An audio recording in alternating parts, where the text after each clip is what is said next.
Quantities की Amity tag mass, length, time, temperature, amount of substance, luminous intensity और charge. हम लोग समझने जा रहे हैं अभी डायमेंशन क्या होता है। तो डायमेंशन जो है किसी भी चीज का इन 7 फंडामेंटल क्वांटिटीज में ही निकलता है। डायमेंशन को हम लिखते समय स्क्वायर ब्रैकेट बनाते हैं, उसमें होता है M, L, T। आप ऑब्जर्व करेंगे तो ये M, ये L, ये T। फिर आ जाते हैं टेम्परेचर। टेम्परेचर का इनिशियल फिर T हो जाता है, तो इसके लिए हम लोग यूज करते हैं केल्विन। केल्विन जो है it is SI unit of temperature, क्योंकि T हम ऑलरेडी यूज कर चुके हैं, that's why we are using kelvin. Amount of substance, इसके लिए हम लोग यूज करते हैं मोल्स, जिस इट इज डिनोटेड बाय एटा। एटा से हम डिनोट करते हैं नंबर ऑफ मोल्स को। फिर आता है ल्यूमिनस इंटेंसिटी। वंस अगेन हम L यूज कर चुके हैं, तो यहाँ पे हम लोग यूज करते हैं उसका unit candela. Candela is unit to measure the luminous intensity. और आखिरी में आ जाता है चार्ज। तो चार्ज की अगर हम बात करें तो करंट का जो डेफिनेशन होता है it is charge upon time. तो हम चार्ज को डायरेक्ट न लेते हुए यहाँ पे हम लोग I ले लेते हैं। I stand for current. Current से हम लोग इसको डिनोट करते हैं। तो जब कभी भी हम लोगों को डायमेंशन की बात करनी है कोई भी फिजिकल क्वांटिटी की, जैसे वेलोसिटी हो गया, एक्सीलरेशन हो गया, फोर्स हो गया, वर्क हो गया, एनर्जी हो गया, हम इन 7 चीजों के टर्म में ही उसको बताएंगे कि वो कैसे होती है। एक एक फिजिकल क्वांटिटी का हम लोग निकालेंगे। As far as our syllabus is concern, तो हम लोग ज्यादातर MLT ये पहले 3 यूज करते हैं। कुछ जगह पे चौथा भी आता है MLT केल्विन, मतलब टेम्परेचर कंसीडर होता है। और फिर उसके अलावा MLTI। हमारे सिलेबस में ये 3 टाइप से ही हम लोग डायमेंशन एक्सप्लेन करते हैं। तो MLT ये बेसिक है, ज्यादातर चीजें हम इसी में निकालते हैं। कहीं कहीं जब टेम्परेचर को कंसीडर करना होता है तो MLT के साथ हम केल्विन ऐड कर लेते हैं, और कहीं कहीं चार्ज अगर हमको कंसीडर करना होता है तो हम MLT के साथ I मतलब करंट को भी ऐड कर लेते हैं। This is about dimension. Now we have to start with physical quantities. हम लोग इसमें शुरू करते हैं M से ही, मतलब मास। एक जो इसमें बोला जाता है या हमेशा एक कंफ्यूजन का जो एक वो रहता है, कारण रहता है मास और वेट में।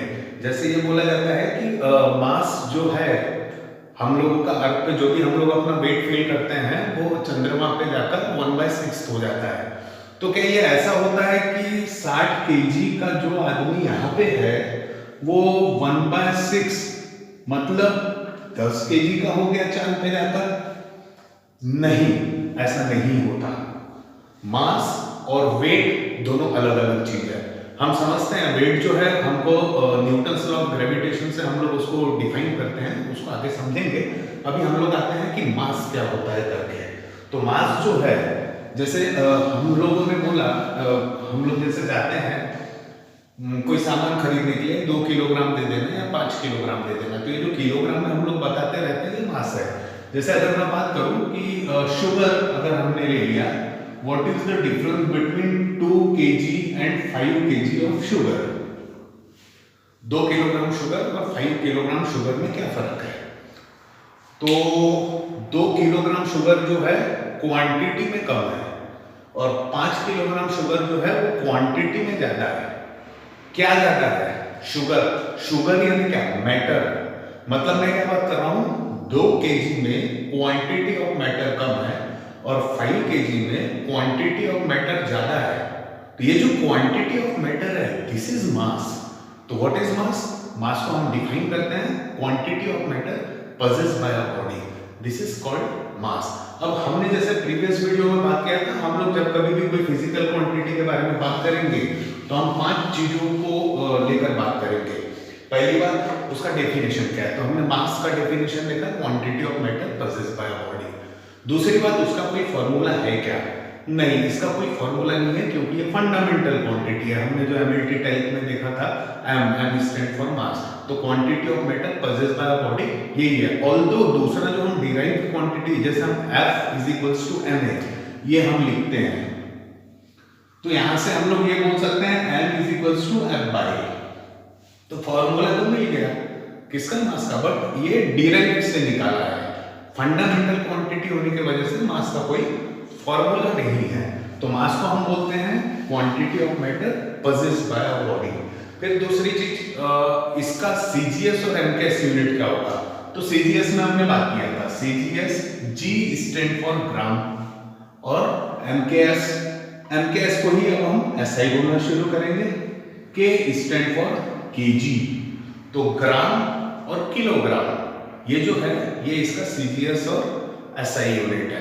अब बात आती है डायमेंशन इसका क्या है। तो डायमेंशन में हमने बोला था 7 हम लोग फंडामेंटल क्वांटिटीज लेते हैं, लेकिन नॉर्मली हम उसमें से 3 लेंगे। अभी हम जितने भी 8-10 फिजिकल क्वांटिटी डिस्कस करने वाले हैं उसमें हम लोग पहले 3 ही लेने वाले हैं। तो एम एल टी ये 3 इसमें क्या क्या है। तो एम स्टैंड फॉर मास, हाँ है, इट इज 1। लेंथ, अगर किसी ने बोला 2 किलोग्राम तो कितना लंबा है नहीं पूछा जाता। केजी मतलब केजी, उसका लंबाई से कोई लेना देना नहीं, L0।